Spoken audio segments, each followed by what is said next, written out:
Cycling is great fun for kids and helps keep them physically active, but it's vital that we make sure that they're safe while they're on their bikes. First, start with the helmet. It's important that it complies with relevant standards, fits correctly, and is properly secured. Follow the simple 2v1 rule. 2 fingers above the eyebrows, a V under each ear, and 1 finger under the chin.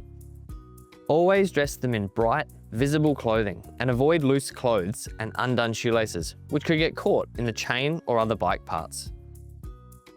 Check the bike before each ride. Make sure that the tyres are in good condition and pumped up to the recommended pressure. Check the brakes are working properly and that the bell dings. For night riding, lights and a rear reflector must be fitted.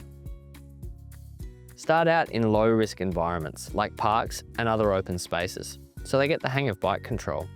And before moving on to footpaths and bike trails, make sure they understand the road rules. The SAPOL Road Safety Centre here at West Beach is an excellent place to learn and practice in a real-world environment. Once they hit the footpaths and bikeways, keep a close eye on them and point out some of the hazards they might encounter. When you're comfortable taking kids onto the road, stick to the back streets and away from main roads. If they must cross a main road, make sure they use a pedestrian crossing and walk their bikes across.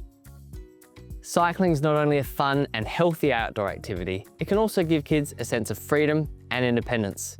Plus, it's a great time to learn road safety before they get the keys to the car.